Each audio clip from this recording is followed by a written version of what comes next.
Listeners to Freely Speaking will remember that we had the privilege a year or so ago of interviewing in Geneva Sheikh Ahmed Deedat, who is president of the IPCI, that's the Islamic Propagation Center International, in Durban, South Africa. And it was amazing for me. Some of my Islamic friends in Geneva had called and said you were coming, and I didn't know this existed. I did not know about you, and it was very interesting to have our first conversation together. So since time has passed, and I am now in Durban myself, I would like to bring our audience into your center and hear you speak from your heart about your center, Islam in general, and then we'll expand out. You are most welcome. You are most welcome. Thank you very much for letting us come. So let's start about Durban and Islam. How did it come here?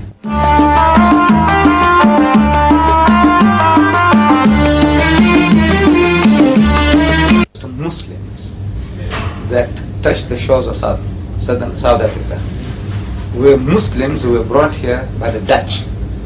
You see, when the Dutch people conquered Indonesia, those Muslims were fighting for their freedom.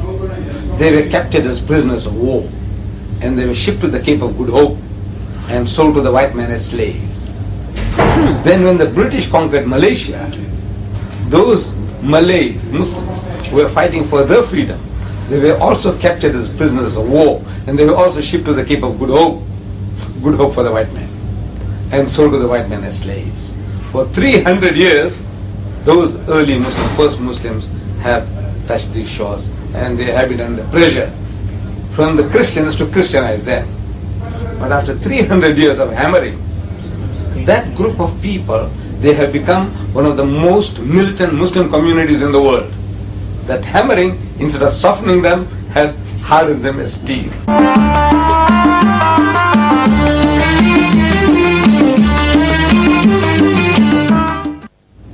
Now you see, when you say they have become one of the most militant groups of Muslims, again, my Christian background forces me to ask, militant towards whom and to what? Because if there's one thing that Christianity and Islam have in common, it's that everybody is fighting everybody, yes, everywhere. Yes. So who is militant to whom in Islam around here? Yes. No, the militancy is in its defense, because they were under pressure, under attack. You see, the white man managed to change his surnames. They are almost all these people that are called Malays in this country today. Malays? They're called Malays. Aha. Malays, like Malaysia. Malays. Though they were originating in Indonesia and in Malaysia, they are all called Malays. Right.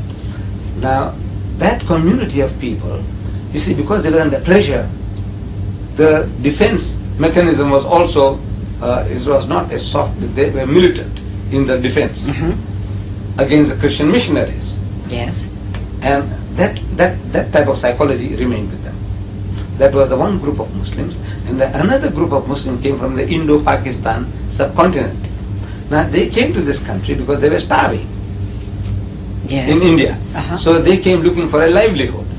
So they settled down mostly in Natal and the Transvaal, and the Malays mostly in the Cape, because that's where they were taken in the first instance. I see. So the white man managed to change the names of these people. They all carry Western names. Like you'll find a Muslim name, it's a Yusuf, Hendricks, Abdullah, Fenter. So what is Fenter? What is Hendricks? What is Smith? So he says, no. These were our slave masters. They carried the names of the slave masters, exactly as in America. Exactly the same. Same thing happened here. Yes. But now with this difference, the 300 years of hammering that the Afro-Americans received in America, it changed them all to Christianity. This 300 years of hammering in Southern Africa made them better Muslims than the Muslims at home.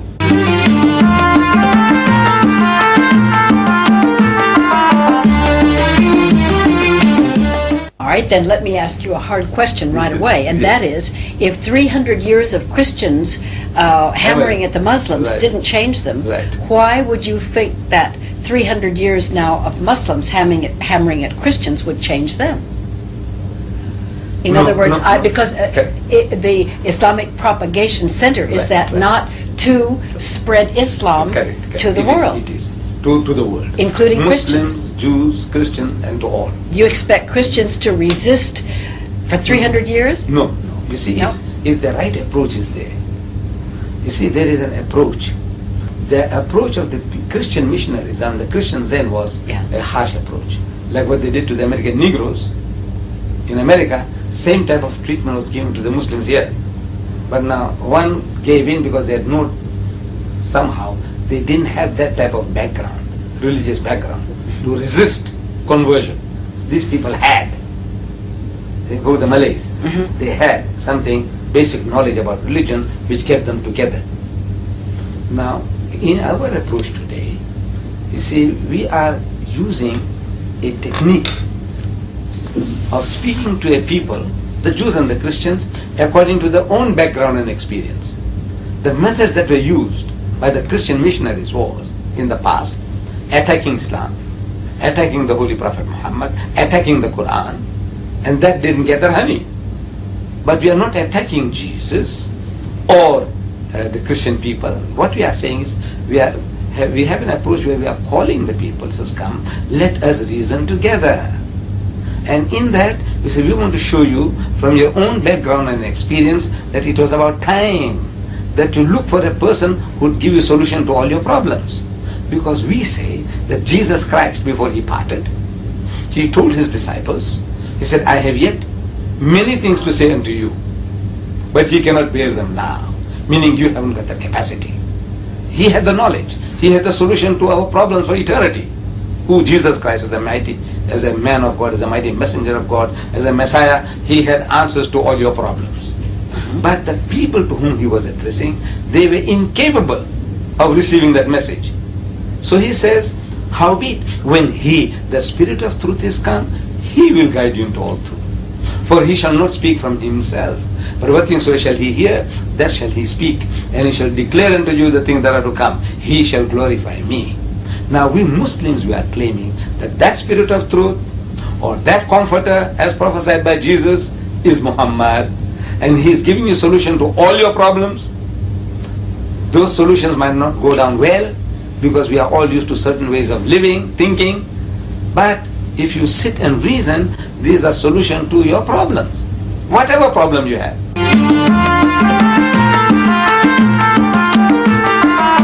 Example, in South Africa, the biggest problem we have is race.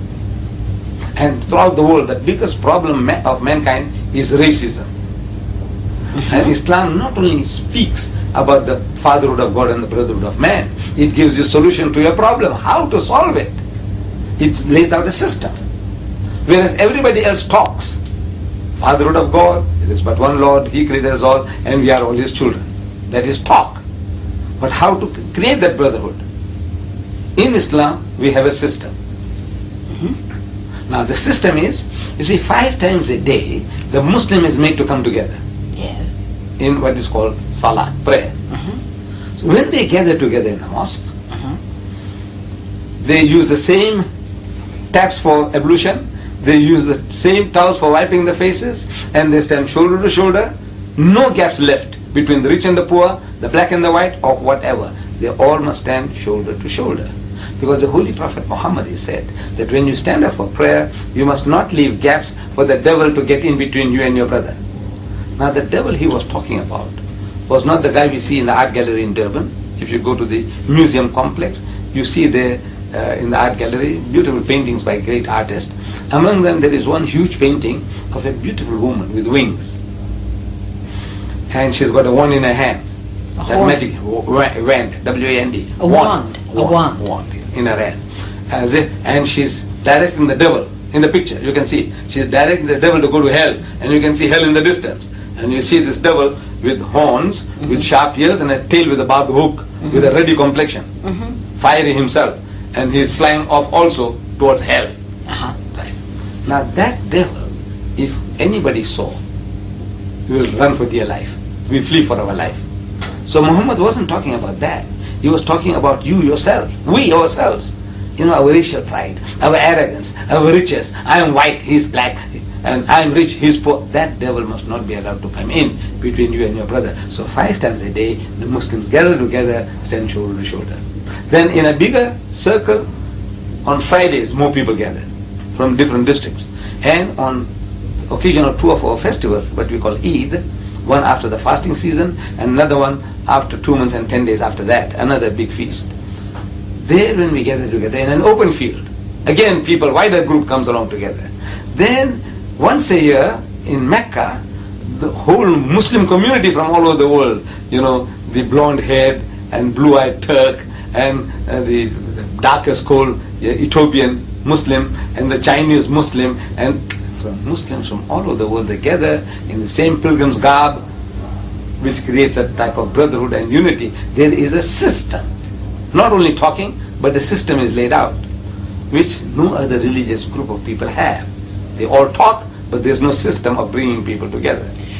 But still, if I may say, and we're engaged in an academic exercise, right. But Christianity, Judaism, Islam, right. Hinduism, right. These are systems, one way or the other, perhaps not as elaborate as Islam, right. But they are systems of people coming together to worship what is one God, with the exception of Hinduism. Right. Perhaps they have more.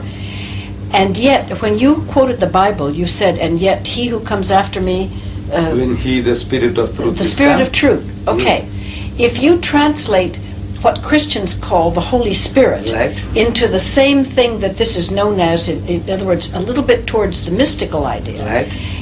Then in the mystical idea of what he who comes after me, if each one of us can practice our formal parts of the religion, but be inspired by that invisible and nameless, absolutely, there's no way one can explain, or the experience of having experienced the living presence of the Holy Spirit, does that not go beyond your practice and my practice and the practice of our neighbor? And doesn't that unite us in an invisible world toward this thing that you call Allah and I call God? You see, it sounds very nice, beautiful. But mankind, he needs simple, straightforward directives. For example, now, you are a good-hearted person. You in your heart and mind might have no racial prejudice whatsoever. You can cultivate that. But the billions of the world, no matter how much you talk about love thy neighbor as thyself, you see, the person is simultaneously being programmed that neighbor must be one like yourself, belonging to your church. See, the wordings are identical. You say, love thy neighbor as thyself. Beautiful. Who is your neighbor? So the Afrikaner is trained. What actually happens is this. He said, no, as long as that other one is also an Afrikaner and belonging to my church. He's not a Jehovah's Witness. He's not the Seventh-day Adventist. He's not a Roman Catholic. See? So though he utters the words all right, but in his mind he has made up, he said, look, the African is not my neighbor. That's how it was for 300 years. I don't know now what will happen, but this is the programming. So what we need is simple directives. What does this Supreme Being, this Holy Spirit, tell you in clear-cut language about races? How did the races come about? Who is better than the other? Is it white or black? Or brown? The color, the mixture? What? Who is the best? So there is not another system which gives an answer like the Islamic system gives you. It says in the Holy Quran, it says, Ya ayyuhan nas, say, O mankind, Inna khalaqnakum min dhakarin wa untha. So most certainly it is we who have created you all of a male and a female, common origin. Yes. وَجَعَلْنَاكُمْ شُعُوبًا وَقَبَائِلًا. And it is we who have made you into nations and tribes. Who God Almighty is talking. What for? He says, لِتَعَارَفُوا, that you may recognize one another. This Mr. John is an Englishman. That other Mr. John is an Afrikaner. This Mr. John is a Frenchman. This John is an Indian. These are convenient labels for recognizing people, says this holy book, the book of Islam. But we have a tendency to create our own false standards of judging. Despite all this, so look, we come from Father Adam, we are all his children. That is what we all say. Like especially the Jews, the Christians and the Muslims. But in their hearts and minds, the man says, I'm a Jew, we are the chosen people. The rest of the world is goyim, Gentiles, unclean. The Christian also, he said, look, yes, we believe in the Father of God and the Brother of man, but for 300 years, you ask the Afrikaner, he doesn't consider the African as his equal, even belonging to his church. The Indian belonging to his church is still not equal. And the Roman Catholic Church, which is claiming to be the most universal, Catholic, most universal. I have been living here in Durban, on the same street as the cathedral, just around the corner here. And on that street, as a young man, I used to watch the Corpus Christi procession every year. Yes. Corpus Christi, the body of Christ. And used to come out from the cathedral, walk through Cathedral Road. I lived in number 40, Cathedral Road. And year in and year out, I watched. They had some, like a canopy-like thing, and the priests under the canopy, and they were marching. Yes. I can't remember the more details than that. Then I used to see the whites, men, women, and children, and behind them, the coloreds, men, women, and children. Behind them, the Indians, men, women, and children, and behind them, the Africans, men, women, and children. Invariable arrangement, no change. Year in and year out. The white man first, then comes the colored, that's a mixture between black and white. Then comes the Indian, then comes the African. And everybody knows his place. How did it happen? You are being programmed. Okay, this is how it ought to be. You see, the Indian is before the African, and the colored is before the Indian, and the white man is before all. Mr. Deedat, I agree with what you say.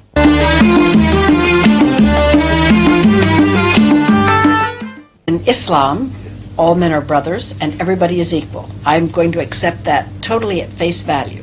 Then I would like to ask you to speak, if you will, to the following 2 points. Right. Number one, in that case, let's move to Afghanistan, and please tell me why all those Muslims are fighting each other in Afghanistan, in Russia, and in Azerbaijan, and in the part of Iran. Who are they, and why are they fighting all of each other if they are brothers and equals? To Afghanistan, the battle there was first between the communists who were ruling and the bulk of the people who were good, simple Muslims. And they were asking for their freedom against the communist rule in their own country. Afghanis by Afghanis. Mm-hmm. Right. Then Russia jumps in onto the bandwagon to help the communists, to communize the whole country. Yes. And the war took place. And after how many years? 10 years or so, the Russians had to leave. They left the country, left it to their own divide, whatever more or less. Device. Yes. Now, it's human nature. It's human nature that now the people who have been helping you, they have certain motives, and they have been exploiting it. For example, now, one group of people, the Mujahideen, means those people who are fighting for the freedom, they were helped by Iran. So they would, in that process, they'll be trying to make them to accept the philosophy of the Iranians. That's one faction of the That's one Mujahideen, faction. yes. Another faction, they said the Saudis are helping them. They'll want to make them to think as they are thinking. Another section is held by Pakistanis. Voila. The Pakistanis want, says, look, when everything is over, we want you to become one with us. So all these are power politics. The human being is... And 5 times a day they're all lining up together with no devil in between? Right. So now, the devil there we were talking about was, number one, getting rid of, first, was your racial and all the other prejudices. But now they pray together, but now what happens is this, that in the end, the loot, how are you going to share this? The rule. How are you going to rule this country? So the one is brainwashed to say that the ideal way of running this country is on a communist basis, with the fellows ruling that. The other guy says, no. It must be Islamic the way the Iranians see it. The other guy says, no, it should be Islamic, but as the Pakistani sees it. So this is that human, this thing, and the devil in between, somebody is running around, trying to see that they remain in this situation. Then what are the plain, simple rules of the Quran to correct that overnight? No, not overnight. What the rule is, go back to the book. Go to the book. And the trouble with most people, nobody really goes to the book. Second thing I would like to ask you is, in this wonderful, and we're having fun here too, Yes, part of yes, it, you know? yes. But in this wonderful Islamic center, you are gentlemen, as I see everybody here that I look at Yes. is a male so far. Yes. Now, suppose you went home tonight, every one of these distinguished gentlemen, Yes. and all of your daughters chose this day to tell you that they had decided to marry the Jewish boy down the street Right. or the Christian Right. boy that was walking around. Suppose that, any of these things, I don't have to elaborate further. Young people, often they start all these things, and then how do you speak to them when you say, look, the Jew is my brother, the Christian is my brother, but we don't get married. And then you come back to white doesn't want to marry black, and then everybody passes laws. So, first of all, Afghanistan, and they're all fighting each other. And secondly, intermarriage, or what they decided. What if your son came home and said, I have been a good Muslim for 30 years, but suddenly I have decided to become a Christian? I mean, so what do you say? Yes. Okay. Your second question about marriage. Islam tells us, see, in detail now, whom we can and whom we can't. We follow this biblical injection to the letter, where the Bible says that an idolater or an idolatress thou shalt not marry. Now we uphold that. An idolater and an idolatress thou shalt not marry. So my son falls in love with a Hindu girl. My religion says, no, you can't marry her. No man how beautiful she is. No man how much she allures. One is that you can't marry. Now racially, with the Hindus, most of the Hindus, we are one language group. We have the same racial stock. We carry the same surnames. We enjoy the same dishes. But because of our religious concept, idea of God, my religion says, no, you can't marry an idolater or an idolatress. I can, my religion allows me to marry a Christian woman or a Jewess. It does allow you to marry? It does allow, yes. It does I allow. didn't know that. The reason. There's a reasoning behind it. He said, look, we are so close. If I marry a Christian, a Jewess, for example, I would be the last man to say anything abusive about any of the Jewish heroes. Moses, David, Solomon, Jesus. We have the highest respect for them. So this wife of mine is Jewess. She will be still at home with me. In other words, I respect Moses, I respect David, Solomon, all the prophets. What I'm going to tell with her and reason with her is, so come dear, now come a step forward. You have been at a certain level of religious education. Come 2 steps forward.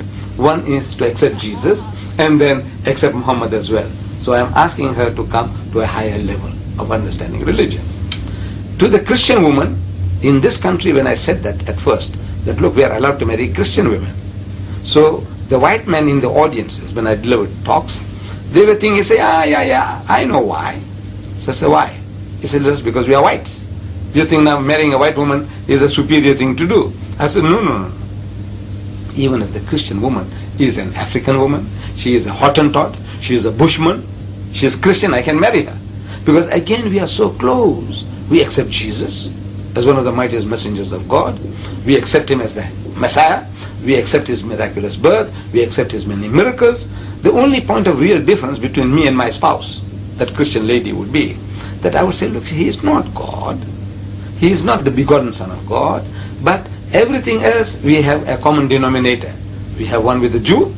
We have a common denominator with the Christian. So we said, we can get them, and more easily they can be absorbed in the house of Islam. Because whatever you believe, we believe, plus a step further. But now my daughter can't marry a Hindu man, nor can she marry a Jew, nor can she marry a Christian. Now the Hindu is understood being an idol worshipper. But now you say, what about the Jew and the Christian? I can marry a Jewess and I can marry a Christian woman. Why can't my daughter marry a Jew or a Christian? Yeah. Now the reason is that you see the Christian husband of my daughter, he's got no respect for Muhammad. He's going to use an offensive language. He's going to say Muhammad is an imposter. Why? Because that's Not his training. necessarily. No, that's his training. Because as soon as you say that you accept Muhammad as a prophet, you are a Muslim. You see, when you say, I say, look, Muhammad, you will say, look, Muhammad was a great man. Everybody says so. He was a mighty man. He created a nation and an empire and a religion. He is supposed to have left behind a book, like the Quran. So he said, look, I take off my hat to the man. He's the great. And so many people say he was one of the greatest men that ever lived. Michael H. Hart, in his top 100, he puts Muhammad number 1. Yes. Jules Masserman, in his book on the Turks, history of the Turks. Top 100 men. Right, in the top 100. Then Jules Masserman, in the history, who are history's great leaders. And Lamartine, in his history of the Turks. He says if greatness of purpose, smallness of means, and outstanding results are the 3 criteria of human greatness, who could dare to compare any great man in modern history with Muhammad? He's daring people, bring your candidates. So in other words now, from that point of view, the Christian, the Westerner, he'll be prepared to concede that Muhammad was a great man. But he was an impostor. In other words, he was a false prophet. So that's the biggest barrier now. Because if you accept that he was also a prophet means that God chose him. If God chose Muhammad, now Muhammad tells you that the flesh of the swine thou shalt not eat. Now you can say, look, I like pork chops. All my life I've been enjoying it. He said, look, this man is a prophet of God and is authorized by God to tell you now, don't eat the pig, don't drink alcohol, no promiscuousness, don't dance or court or date women. So at every step now, if you believe in this man, that he is a prophet of God, you have to listen to him. It's not just a word saying, I believe he's a prophet. It means nothing. When you say he is a prophet of God, what does it imply? It means that he is chosen by God.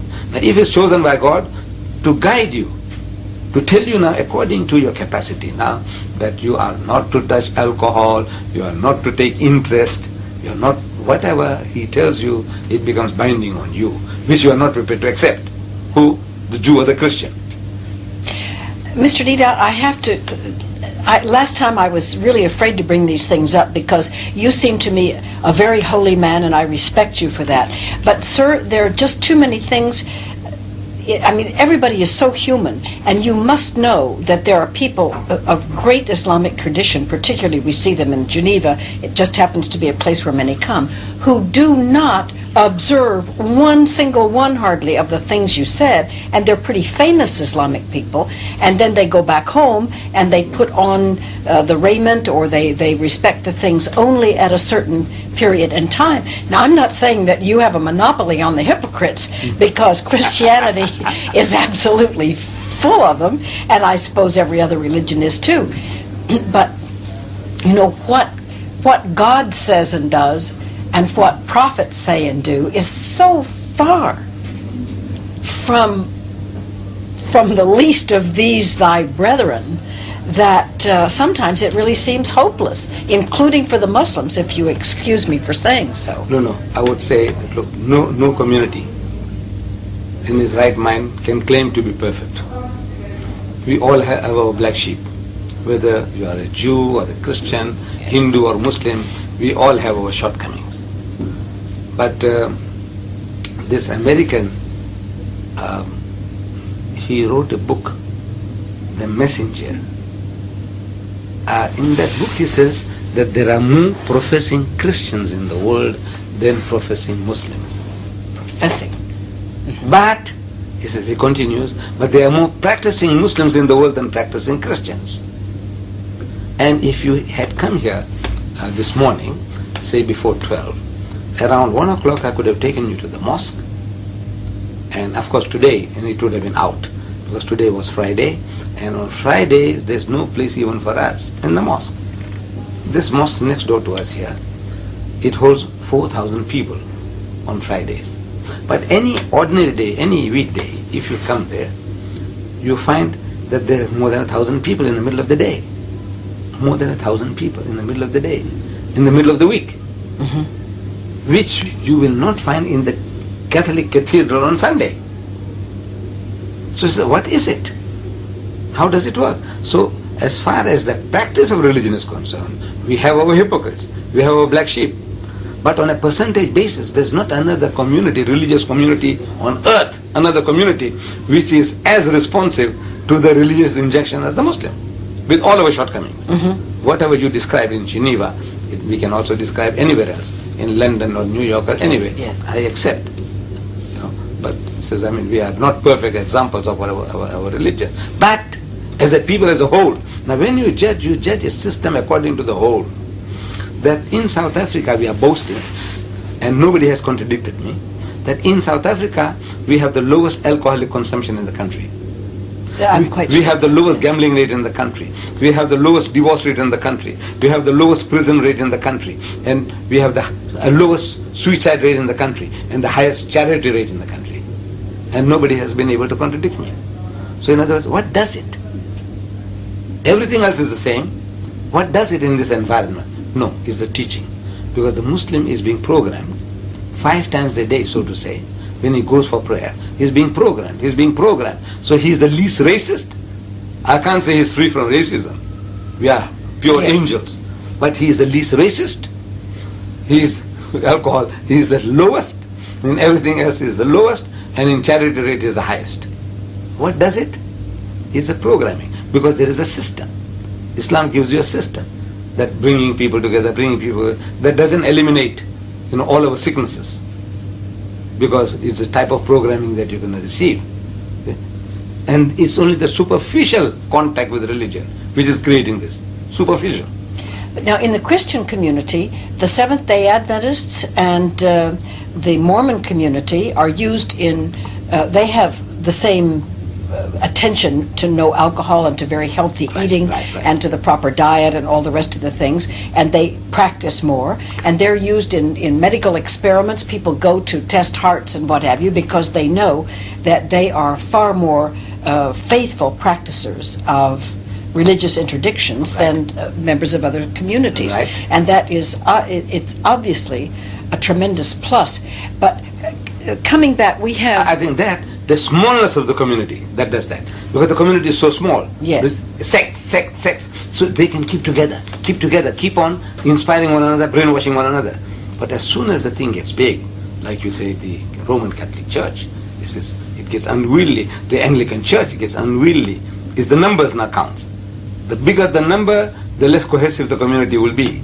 True, but you are how many hundred years later? You haven't 600 years after. 600 years after. So perhaps it could be projected or suggested that in Islam you've got 600 more years to go before even Islam will start to be. It could be the same as these other religions, which get a little bit watered down. Which brings me back, if I may, to 2 points. We have 12 minutes to go. Yes, ma'am. I'd like for you to finish about you said the daughters could not marry outside, Correct. but the sons could. Not to all, except to Jews and Christians. Yeah, okay. The good women among them. And so then I would like to know about the children. If you married a Muslim lady, if you marry a Christian, how does Muhammad teach about the children of those marriages? And then after that, I would like to know about what the religion says about converting, about becoming missionaries for Islam as the Christians have become missionaries. If you could speak to those 2 points. Yes. You see, with regards to the marriage, you want to know what happens, what does Muhammad teach about the children of these? Now, in the house of Islam, the children are automatically the fathers. They follow the father's religion. So in other words, now, it's understood at the back of the mind that if I even marry a Jewess, I'm going to try and convert her. And every Muslim in the family, everybody is interested. Say, why, what's wrong? Why aren't you become a Muslim? As I married a Christian, everybody, if I'm a young man, my father, my brother, my mother, everybody is, and the neighbors, everybody is, keep on, eating the life out of the person. Why, what's wrong? What's wrong, Mary? Why aren't you become a Muslim? What does that? So, that is the attitude of the Muslim was to bring them in and convert them. The children, automatically, they will be following the Muslim religion. In the house of Islam, it was never expected that we will be in a state of minority anywhere at any time. The attitude should be that the religion as preached by God through Muhammad will prevail. So in other words, now automatically we'll all become Muslim. So as such, we'll be all following the same rules and regulations. That is the idea. But now, in Western society it is not so. So there is a danger. I marry a Christian lady and I have a few children, but in case a marriage breaks up, marriage can break up between a Pakistani and a Pakistani, a Saudi and a Saudi, and there will be more reasons why it should break up between a person from another culture and another religion. There are more chances of the marriage breaking up. Yes, that's absolutely. So if that happens now, according to the Western law, the woman takes the children with her. So Motherhood, you see. So my children are gone. So my Fatimas and my Khadijas and my Muhammads are going to church. Because now suppose now you with that lady and you go back, where do you go to? To your aunties and your grannies. And your aunties and grannies are going to church. So you take my children along with you. So over a period there will be brainwashing to Christianity. So the dangers are so great that I say, look, although there is a scope for marrying Jewesses and Christians, I am always telling to people, I say, please don't take a chance. Don't tempt providence. You see, you're playing with fire. You know, this is going to come as a big surprise to you, but the Christians are saying the same thing to their children. Right? No, they have a right. And so the Jews. Right. It's true, yeah. Where is an act of, I say, look, self-preservation? You make a law, the Roman Catholic makes a law. I am not opposed to that. What I am saying is that, look, Islam is the religion that is destined to be the final religion of mankind. Reason. You see, it's the latest and it caters for all your problems. That's what I said at the beginning. Like, for example, you are an American, aren't you? You are an American. Now, I just come from America. Yes. In November I was there. And I came across certain statistics that there are in America today 7.8 million more women than men. If more women than men. If every man in America got married, there will still be 7.8 million women will be sitting on the shelf, waiting for husbands, which they'll never get. To start with. As if nature is taking revenge on the West, giving you more women than men, 7.8 million. And of the manpower you have in that mighty nation, 25 million are sodomites, gays. You call them gays. 25, another 25 million women who can't get husbands. I don't know how many million that is, but they say something like 10%. Is that 25 million? I wouldn't know, ma'am. Yeah, it will be about 25 million sodomites, gays. Yes. Then 98% of your prison population is men. Then man gets cold feet for so many reasons. You see, he wants to marry, and when you show him a bride, and he gets cold feet for some reason, it doesn't tell us why. But he gets cold feet, he backs up. But a woman, even if she's frigid, she wouldn't mind somebody giving her protection in marriage. For marriage of convenience maybe. Look, it says feed me, clothe me, house me. It's all right. I give in to the man, for his pleasures, but she's prepared to marry, even a frigid woman. Generally, she doesn't mind getting a husband. But the man, he gets problems after problems. He's not sure of himself. So now, with that amount of surplus women in America, what happens? What is the answer? What did the Holy Ghost, because the Christians say Jesus was promising the Holy Ghost, the Holy Spirit, to come along and guide mankind into all truth. 2,000 years have gone. So I'm asking, what did the Holy Ghost tell any church in 2,000 years? How to solve this problem of surplus women? You have more than 30 million women in America who can't get husbands. What are you going to do with them? Well, the feminist women would say, who needs one? And the traditional women would say that, if I can't speak for them, I can't speak for either group, but I would say that frankly and truly, I honestly believe that the Holy Spirit draws, if you are filled with the idea that the love of God shines out of you, that there will be some man, some place, sometime, under the grace of God, who will be drawn. Men are not stupid. If they find a lovely lady who is kind, and who is loving, and who is sweet, and who likes to create a good home, and who wants to be a good mother, and who is perfectly willing to love and to cherish and to revere that gentleman, there will somehow, this thing in itself will draw a male creature. Right. But now what about the 30 million? Suppose in a perfect, with this, all the men that are there, who are, we haven't discounted, as sodomites, as prisoners, and so on and so on.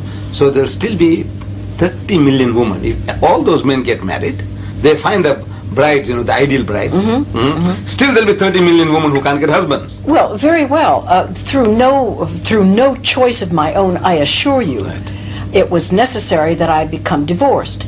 And this is against everything that I believe in as a Christian woman. However, in the years since that I have lived with full joy in splendid isolation from the world of men in that way, although my work keeps me there all the time, there is a certain joy that in celibacy. There is an intensification of the spirit, which is, I suppose, in Roman Catholicism you'd talk about priests and nuns. I'm not sure about Islam, whether you have people who practice celibacy or not, but it is a very, very noble, holy, and lovely, wonderful thing. And you simply live what you feel that God wants you to do and what God wants you to be, and you can give back into the world a great deal of what you've received. I don't believe that this is a punishment, or that this is a sin, or that it's that much of a terrible loss. The proof of the pie is in the eating. We find in Roman Catholicism monkery and nunnery. In Islam it's forbidden. No monks and no nuns. Islam forbids you to do that because it's unnatural. Now, the proof that this is unnatural, you read the statistics today. How many percent of the priesthood are gays? When you don't allow them the natural release, then they're going to find unnatural ways. Sodomites. How many sodomites are there in the Catholic Church, in the Anglican Church? So that is a proof that, look, the system is not natural. You're going to do things which are unnatural. Then, while in America, I was looking for Dr. Kinsey's book on the American female. You see, I had read it many years ago. Yes. Dr. Kinsey, The Life of the American Female. And I wanted to possess that book because I had read it and it belonged to a doctor friend. I gave it to him, and since then I didn't see that book. I wanted Dr. Kinsey's. Then I didn't find that. I went to most of the bookshops in New York, and they say, well, it's on the computer, but they haven't got it in stock. It's on the computer, but it's not in stock. Then I was forced to buy Masters and Johnson's. This is the more up-to-date version of Kinsey, Masters and Johnson. And what I read there, the American life, which is the same as the British life, of sexology, or the German or the French, they're all the same. Might be a 1 or 2% difference between one and the other, but generally whatever is happening in America, whatever their norms will be the norms of the Western nations in Europe. And I was actually horrified. Things I can't tell my audiences anyway. I'm reading. Are there no gays in Islam, and are there... I can't say that. I mean, there would be. See, we said this, no nation is an angel, an angelic nation. So we'll have our otters, we'll have our black sheep, but now in the West, it is becoming the norm. You see, it's the person, if your son is gay, you're not ashamed of it anymore. In the house of Islam, everybody is, it's the most terrible thing. It's if my son was. No, in conservative Christianity, it is an abomination that says it's biblical. Right. There's a guy who preaches. You see, but now the guy who's practicing it, like our friend Swagart, and all the tele-evangelists. Look, they were just caught out lately, one by one, a whole lot of them. Yes, sir. They were all leading unnatural lives. All! Reverend Gorman, Jim Becker, Jerry Falwell. I'm sorry. But that doesn't, no matter what they did, the Bible still says it's an abomination. Right. No, we accept that. But now, saying is one thing, and the solution to that. See, Jesus Christ, he said beautiful things. He says, do not look upon a woman to lust after her. Beautiful. Don't look to lust. What about beauty contest? What about long leg contests? We have in South Africa beach bum contests. I know. So now, I said, look, the Christian, he hears the sermon on Sunday. Even the priest, he's sermonizing you about thou shalt not look upon a woman to lust. And yet, in the evening, he's prepared to dance with the wives of his congregation.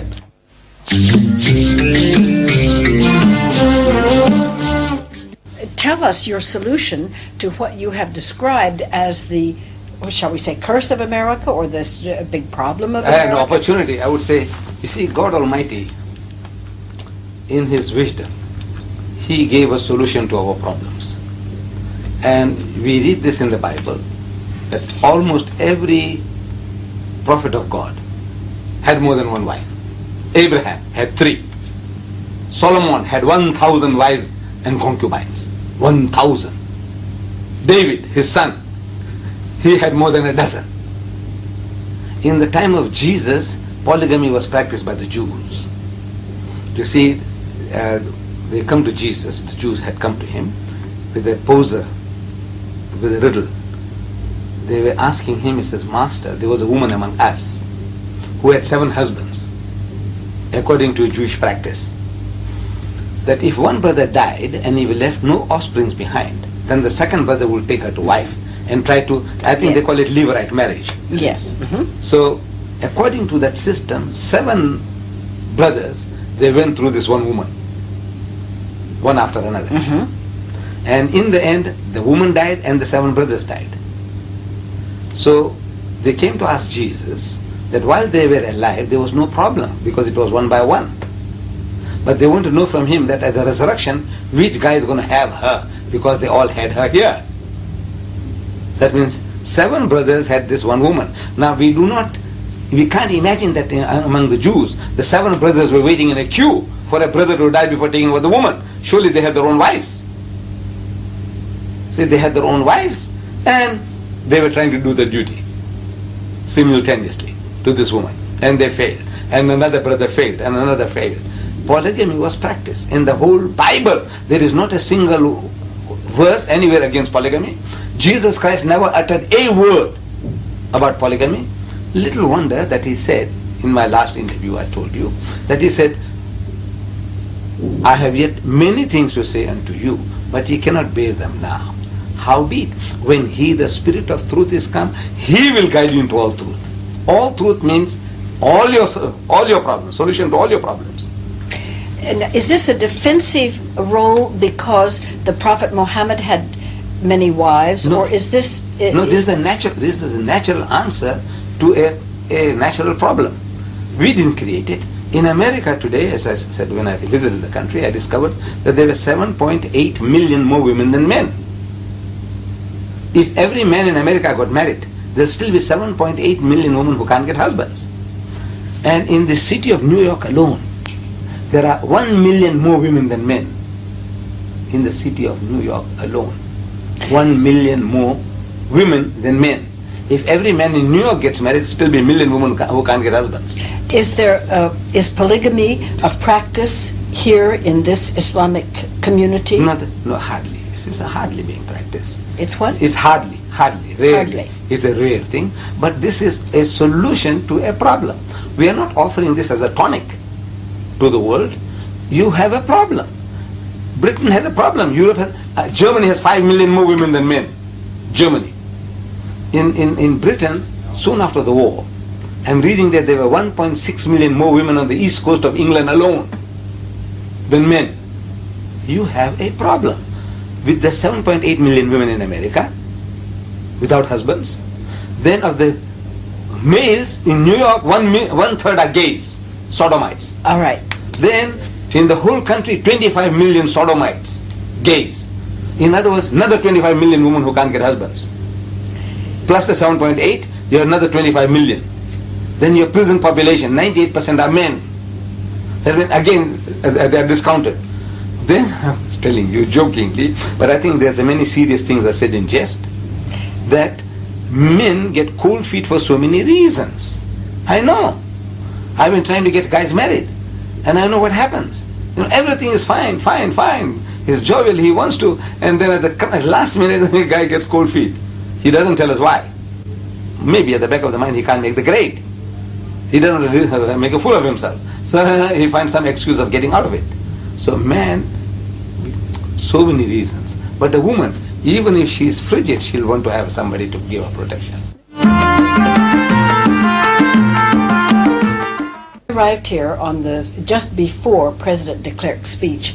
I immediately read all of the newspapers and listened to the radio, the TV, and what have you. And of course, one heard everything about the point of view of the ANC, which is a political organization, UDF, PAC, and one heard the point of view of the government, and this was in every front page everywhere. There was practically no mention whatsoever of the opinions of either the colored community, the Indian community, or the Islamic community, and there may be others. Correct. I could not find really almost even a reference to it. So, my first question on this subject: where is the Islamic community in politics in South Africa today? You see, as numerically, the Muslim counts for nothing. The Muslims We count for nothing. for nothing. Oh, is that so? How many? Because we are less than 2% of the total South African population. Oh, I less see. than, and then this 2%, less than 2%, is divided in South Africa according to the apartheid laws. We are divided into two major groups. One group is called Indian Muslim, and the other is called colored Muslim. You see, they have divided the Muslims again into two sections. That less than 2% is further divided by the laws of the country into two other groups. One is called colored. They call them Malays. They are coloreds. They go as coloreds in this country according to the South African laws. And the other, because most of us originate in India, Pakistan, we go as Indians. So now as Indians, we are shunted together with the other Indians, see, who happen to be 80% of the population, Indian population. So the Indian is a minority, and in that minority the Indian Muslim is 1/5. It's a minority of a minority in South Africa. So numerically we don't count anything among So why mention you? that's one of the main reasons. Then the Malay, he's counted as a colored. So among the colored community is also a minority. Colored is a minority. It's a bigger minority than the Indian. There are almost about 3 million coloreds, mixed between black and white. Among them, the Malay is also counted as a colored, but he's called Malay. But Malay means he's a colored, it's a Malay Muslim with a colored identity. When you just say colored alone, it means a Christian colored. I see. And the Malay is a Malay colored. You know, for racially he's a colored, he carries a colored identity card, but religiously he's a Muslim, so they call him Malay, and the other Muslims here we call us Indians. So as such now, the Malay will have to start voting according to that colored group, whatever their votings are, you know, so they have this party and Conservative Party and Nationalist Party, so they start voting for them. And among the Indians they have the Solidarity Party and what, all the NP, whatever they call them, they vote for that. So in other words, there is no other way that we can make our presence felt. But the Muslim, we believe that we have solution to the problems of South Africa. Which way? You see, when there's an identical situation that is prevailing in South Africa at the moment, where there is a huge black power and there is a huge white power, and they are in confrontation. They both are playing a game. I hope that, you know, something good comes out of this. There's some sincerity on both sides, and there is peace. Because if they both start going warring, then the rest of the community, we small people, will all get smashed in this battle of the giants. But now the solution is, an identical situation prevailed in Medina when Muhammad went to Medina from Mecca, you know, when he had to make his flight. When he reached Medina, in Medina there were two tribes, Aus and Khajraj. These are the names, Aus and Khajraj. And they were also warring. Like here, the black upon black. The black man killing black man because, you know, you belong to a different political party. The killing is going on continuously. Similar thing prevailed among the Arabs. One tribe killing the members of the other tribe over little things. Until Muhammad set his sacred feet in Medina and he offered them the book, the Quran. This is God's revelation to you. This is the rope of God. This is the rope of rescue. You hold this and be saved. So the Aus accepted Islam and the Khajraj accepted Islam. They held on to this rope and peace prevailed. So Islam has a solution to the problems of black and white, because this is only, there's a tug of war is going on. What can we get more? The white man wants to get the maximum from the black man, and the black man wants to get the maximum from the white man. It's natural. But now to do justice, we said, you see, both the people, they need Islam. The African and the Afrikaner. Because Islam is the only religion which tells us, it said, look, we are all human beings from the same Father. And a common form of worship that we get together. In the house of Islam, when you go even now, that you'll find that the African Muslim The Malay Muslim, which is a colored, the Indian Muslim, and an occasional white Muslim, they're all praying together. But that does not happen in the churches. It's the Dutch Reformed Church. They have a Dutch Reformed Church for the whites, separate. For the Dutch Reformed Church for the colored, separate. Dutch Reformed Church for the Indian, separate. Dutch Reformed Church for the African, separate. They are all divided, though you have carried the same label. Same thing happens with the Catholic Church. The Mosotho Church is different from the Zulu Catholic Church, and is different from the colored Catholic Church. And this is the general practice. Linguistically, they are all separated. So still you feel that you are different from the other fellow.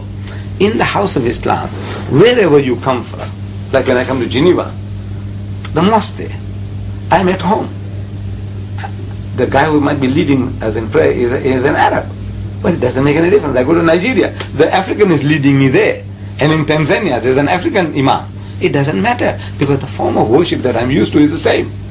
Whether I go to Indonesia or India, Pakistan, wherever I go, there is a common denominator, which Christendom cannot produce. There's no common denominator. All right. In this, your vote at this point then is not going to be that much significant. All right. So in what's going to happen, is there anything, just to have one word of economics, whether there was still a free enterprise system or whether it was nationalization and total socialization with a slight communist overtone, does that make any difference to the Islamic population? Community. It'll make a big difference. And so what would you be for? Because we'll go for free enterprise. Because as it is now, there was a time when even the young people had certain ideals about Russia. And we can see the whole thing has crumbled to pieces. Yes. Because the thing is unnatural. You see, our wise men were telling us that this is unnatural, it can't stand. There is a law at work. And according to that law, this thing can't last. It lasted a long time, 70 years. But after 70 years, the thing has got to come to pieces. So he says, now you have an example to go by. This was your goal. The only perfect example you had of communism is falling to pieces. China is opening its doors. So now you want to experiment again. He's a fool. The man who wants to taste fire himself, he wants to burn his finger to find out where the fire burns. He's a fool. I said, learn from other people's experience. I said, look at it. Wherever they have practiced this communist system, in Mozambique, what has happened? In Tanzania, go and visit the place. I visited the place. Yes, I did. I've been there twice. Visit Tanzania. And I was telling that anybody who wants to opt for that system, give them a free ticket, a holiday. They say, go to Tanzania and go and spend 3 months and come back. And then you tell me what type of system you want.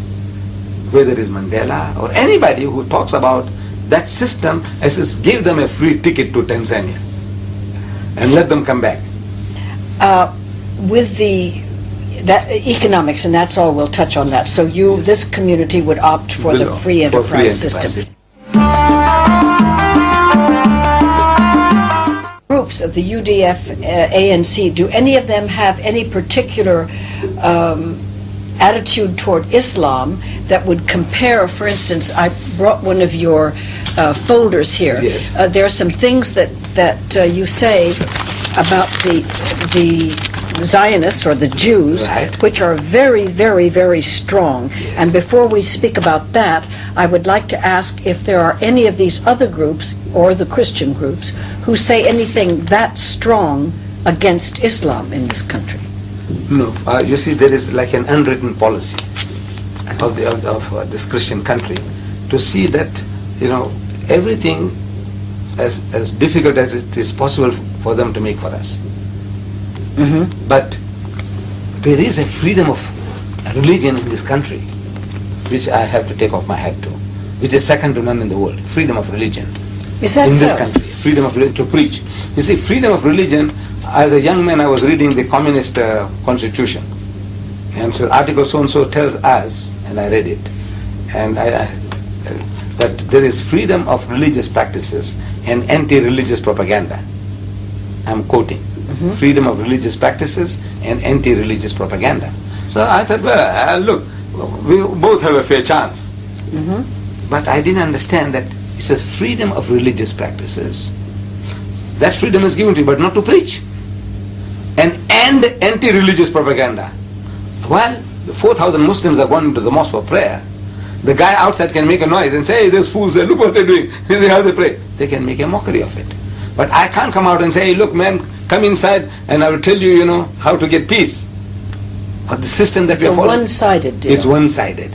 But in South Africa, when they say there's freedom of religion, they do really give it to us. In other words, I go to the City Hall of Cape Town, which I did go to, and I organize a lecture there, Christianity, Communism or Islam, which has the answers to the problems of South Africa. And this City Hall of Cape Town is a stone's throw from Parliament House in Cape Town.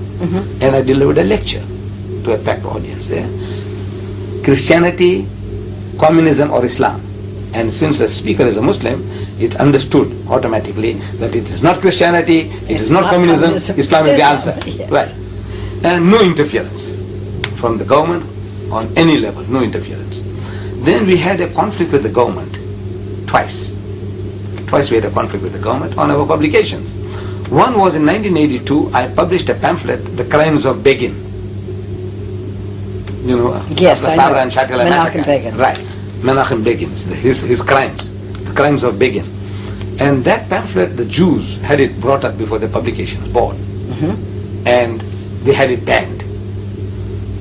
We made representation, but our representation, I blame my soldier, my lawyer. I lost the case. Then the government, the Christians now this time, they took up another of my publication called Crucifixion or Crucifixion. It sounds the same, like a riddle, it's not. Crucifixion, the first is F-I-X-I-O-N, fiction, to fix a man on the cross and kill. And the other fiction is F-I-C-T-I-O-N, fiction means a fairy tale. Is it a fiction to fix and kill, or is it a fiction, a fairy tale? That's the title of my book. And some missionaries, they brought it to the attention of the director of publication. The director of publication read it, and he directed his board in Pretoria. He is in Cape Town, he directs his board in Pretoria, he said, ban the book. The board goes to the book, and they say, look, this is not very pleasant. We don't like this book. It's a very important book undermining our foundation of our faith, which is the crucifixion. Death and resurrection of Christ is the foundation, and this book undermines that. It's a very dangerous book. But it does not infringe any law, so we can't ban it. So the director of publication went on appeal against his own board. This is something unique. To me, it's a unique thing. In any country in the world, the director say, ban, the thing is banned. You can go and fight it out afterwards. But this is the director goes on appeal against his own board. In that case, he's going to hire an advocate to represent him against the board, to convince them that the book should be banned. So for the first time, the board informs us that, look, this is what has transpired so far. If you want to defend your book, you come along and defend it yourself. We will not play the devil's advocate on your behalf. So we went and defended our book, and we won the case against the government. So to me, there is that freedom. If you can play the game according to the rules of the game, there is nothing for you to worry about.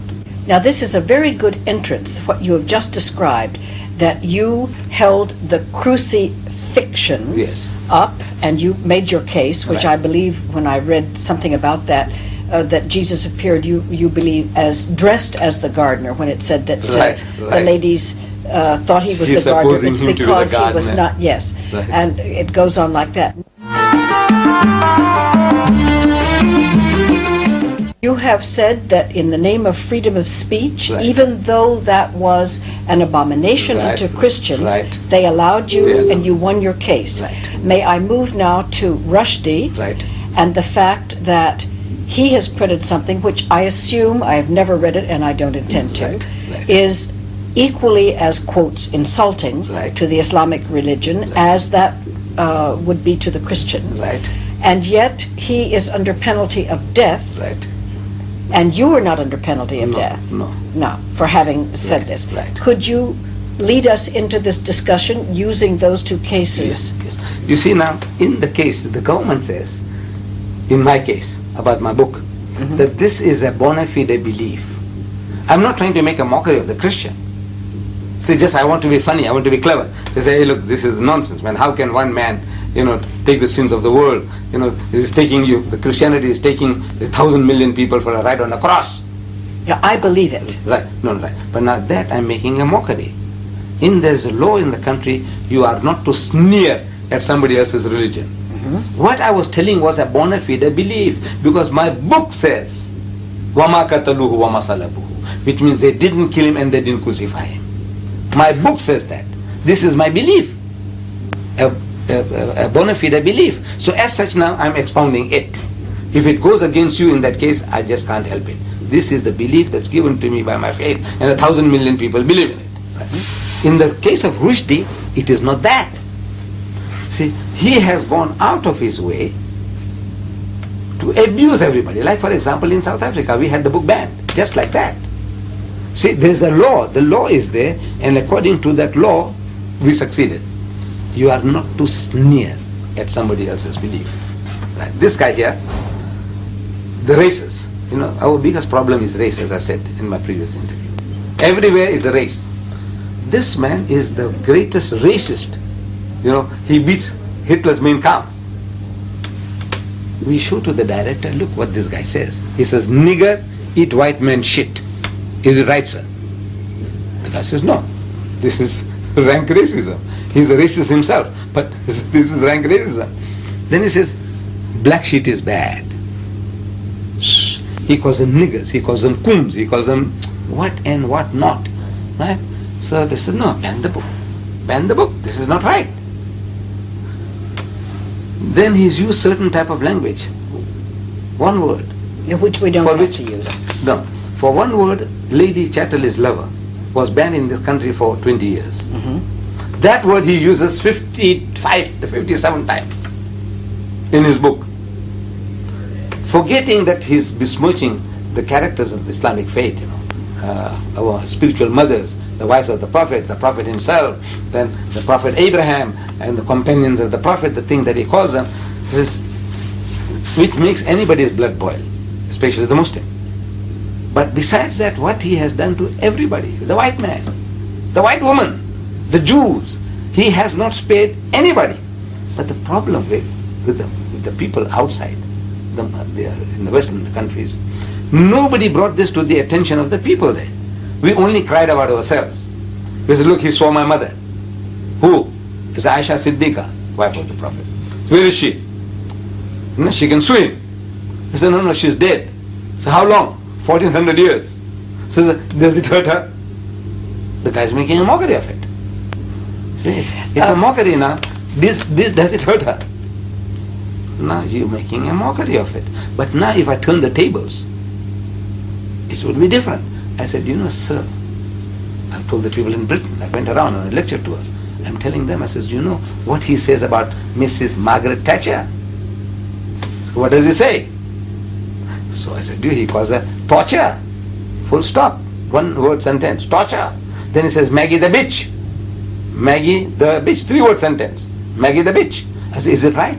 I said, you people should have gone to Mrs. Thatcher and says, Ma, with an open book, the satanic verses, says, Ma, look, this fellow is calling you a bitch. Is it right, Ma?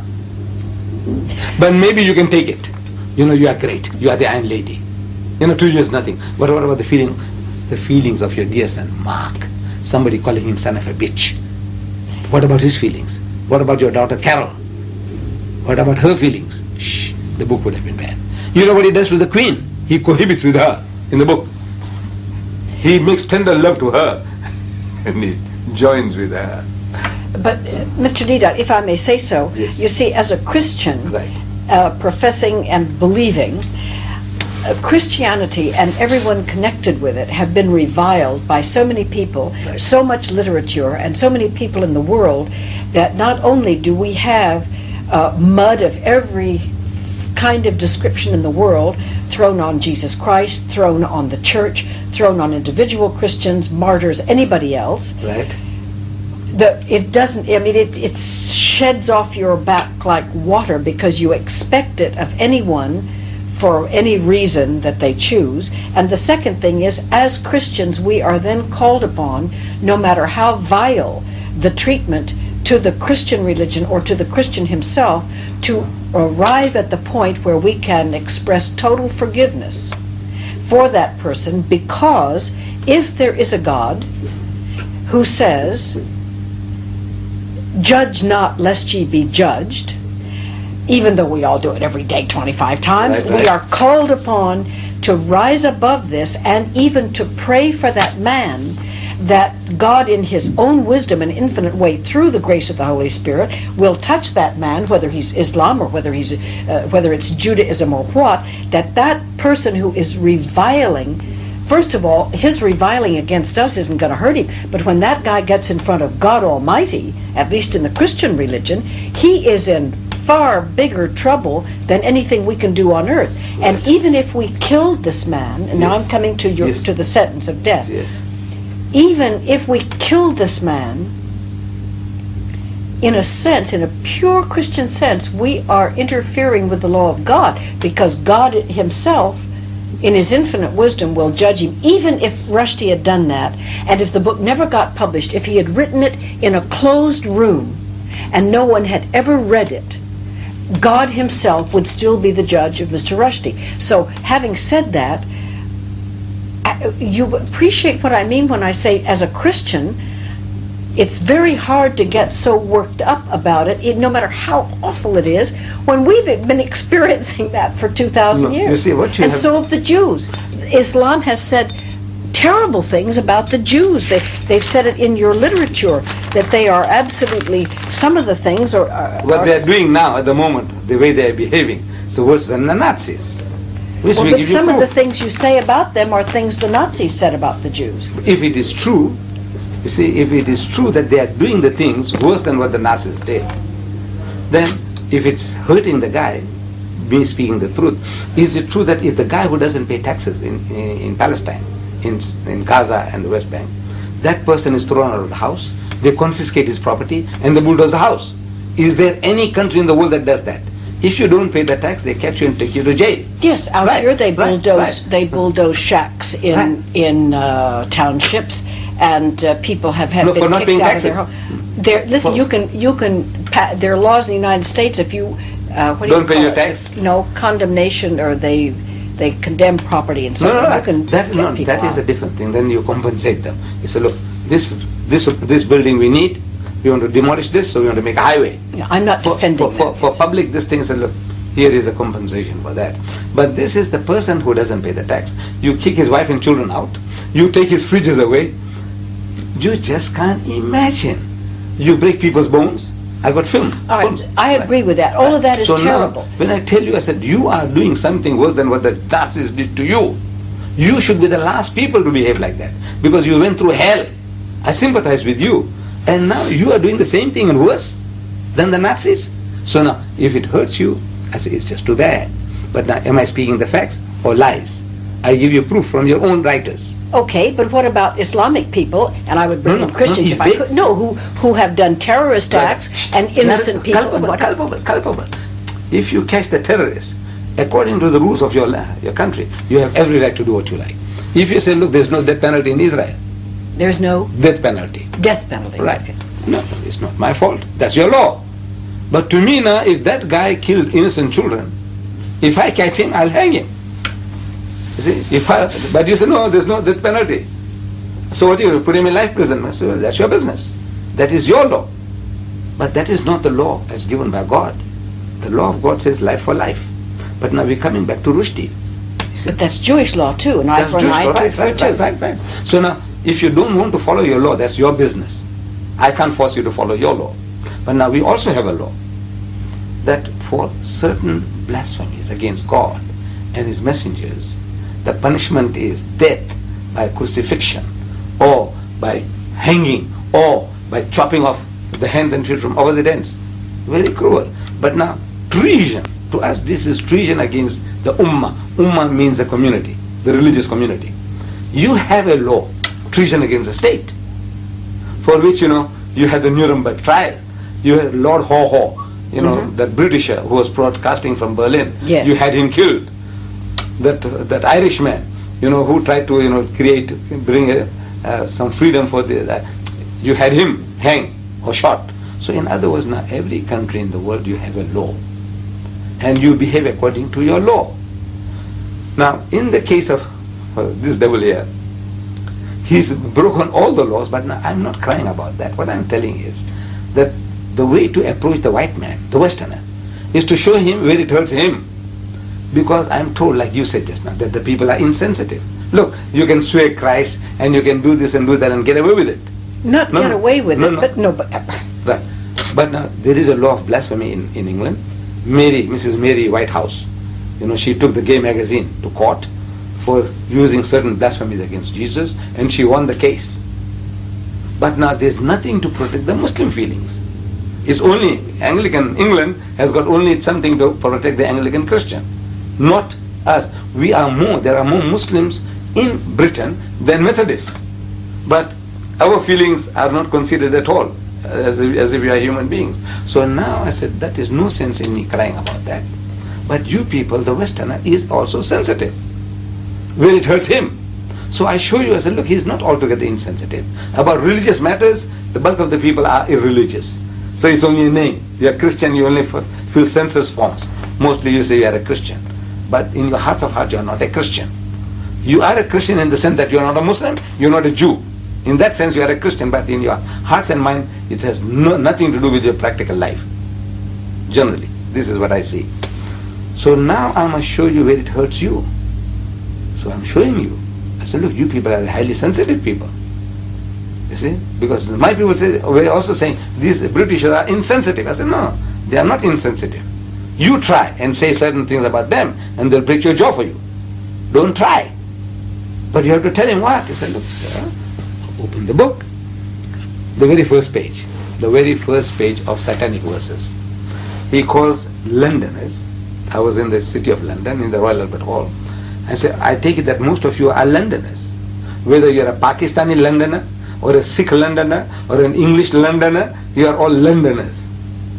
They say, yes, we are all Londoners. I say, he called you Londoners bastards. First page. You feel anything? Of course you feel. You see that? No. That's it. You are talking from a different, you are personally involved, and now he tells you, you bastards, you feel something. The people say they feel it. In America, when I'm telling the Afro-American, he says, nigger, eat white man shit. I say, you feel anything? They say, yes. He calls you coons, he calls you your own ooga booga and what. Do you feel anything? He said, yes. While I landed there in America, the same day I buy the USA Today. And what I find, that in Houston, Mr. Westmoreland, he's somebody like a general. General Westmoreland? No, this man is like a mayor of Houston. So there was a discussion about this fellow, that Afro-American who went to Ethiopia and the plane fell for the United Nations and he died. Yes, I remember that. You remember him. So now they wanted to name the Houston airport after his name. Leland, yes. You see? Leland. So they want to make it Leland International instead of Houston International. So this man, Westmoreland, said, why not call it Nigger International? And the whole of the Afro-Americans. Well, they should have. That's exquisite bad manners. It's awful. Look, they call me Kuli here, and I laugh it off. So they call you nigger there, so I laugh it off. I say, it's something serious. They call you Uncle Tom. I says, no, it's something serious. I didn't know. So they call you Uncle Tom, so what? You become Uncle Tom? No. It depends on the person, the one at the receiving end. How does he feel? So when I'm presenting it to this guy who calls you such and such, how do you feel? He calls you Americans. I dare not say what he calls the Americans. You see? What he calls the British. But everybody hates the Americans. Everybody. No, even then. You know that the whole world hates. But if I use that word, you see, if it was your son, though he's doing religion, he might punch me on the jaw. Do you know what they say about this program? The people that don't like it, they call it terrible. But now, personally, you see, it's not personal. You see, it's impersonal thing. The program is rubbish and like this and like that. People can say anything about Ahmed Deedat, but when it comes to something personal, talking about your mother, talking about your wife, your sister, your daughter, then the man reacts. And if he punches you on the jaw, he is justified. You see? So now I only have to remind the British, this is what this guy says about you, sir. This is what he says. You American, this is what he says about you, sir. And everywhere where I went around, they are 100% behind me. He says, no, this is not done. This is not done. I agree. It's not done. So now, is the guy who does it? Very bad manners. The guy must pay the price. So I said, look, maybe you see now you have cultivated yourself into a type of mentality. You have heard so much things thrown at you. So like here now, you call me a coolie. It's an insult. Are you saying coolie? Coolie, yes. Coolie means a laborer. Literally. Yeah, like the Chinese coolie. And here, the Indians were brought here for indentured laborers cutting sugarcane. So they call them coolies. They call them coolies. Right. I see. So I didn't know out that. of that, every Indian becomes a coolie. You see, I in see. the eyes of the Okay. white man. All right. Every Indian. So there was a time when I used to react. But now I reached a stage now, so I said, you are also coolie. See, now I'm a bit clever now. I said, you are also coolie. I said, don't you labor? See, I said, well, that's what it means. You are a laborer.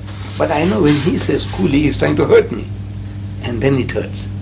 You see, the word itself is nothing.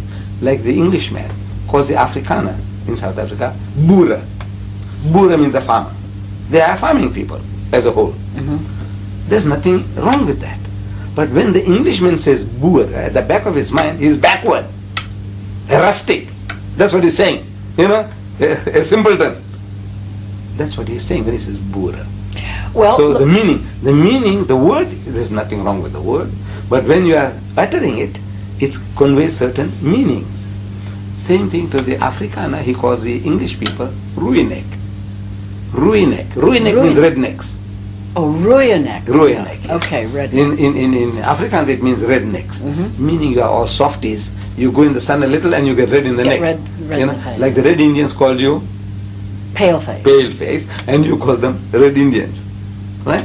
I don't know whether there's any sting in the word pale face, but now in this word, no. But in the word Ruinek there is a sting. In the word Boera there is a sting. In the word Coolie there is a sting. Now because there is a sting in it, it stings, it hurts. It's not because there is a sting. When you utter it, you want to hurt me, so it hurts me. Sticks and stones may break my bones, but but words words can- will never No, hurt. that's me. a philosophy. No, look, it's true. It's a philosophy. But even so, I'm people call wasps, Right. white Anglo-Saxon Protestant. Right. I'm a wasp, Right. and everything about the wasps is Yes. bad. They Right. sting. Right, They do right, all this right, business. right. Everything is bad. Now, if I spent the rest of my life Right. huddled in a corner, crying or afraid to walk out Yes. because God borned me, Right. a white Anglo-Saxon Right. Protestant, Right. I would never go out. I wouldn't do anything. Right. I can still love the people Right. who don't like the program and who Right. call me a wasp Right, and who right. don't like older white ladies or Right, whatever you call it, Right. or call me a prude, Right, right, right. or call me... There are 1,000 bad words you could apply to me, I'm quite sure. Right. But I simply must feel and think of myself, as much as I can live it, as a child of God who is trying the best I can with all of my faults to live as I believe that God made me to live, and love my fellow man. And if they sling filth and mud, and I've had injustices inside my family, Right, outside right, my family, right. in my work, in my business, but I must forget and forgive as fast as possible. Do you not feel that God, as the Mohammedans, Muslims see him Yes. and experience him, Yes. would he not have forgiveness in his heart and soul? Oh, I'm not no, calling no, it no. good. Forgiveness for God, he can forgive whom he likes. No. Right. But now, without the law, you see, we say we have no right to forgive. For example, a man commits murder. I like that fellow. I'm a judge. I like that murderer. For some reason, previous reason, my contact with the man. But now the evidence that is brought before me is that cold-blooded murder the man committed. Must I pass judgment on him or not? You see, I am a servant of the law. The law. The law. I must carry out the law. I love the man, but I can't help it. He can be my son. I can't help it. You have to apply the I law. have to apply the law. Now God Almighty in His wisdom, He can forgive. That's His business. He can reward him a millionfold on the other side. He said, look, I think you were a bit harshly treated, my son. You deserve heavens and houris and gardens flowing with milk and honey. That's his business. But now, the man commits treason if the law of the land says you should be shot. It's not for me to say, look, this guy built so many hospitals and he's been running orphanages. Did he commit that act of treason or not? You see, what is the law? The law says shoot him. So now I carry out the law.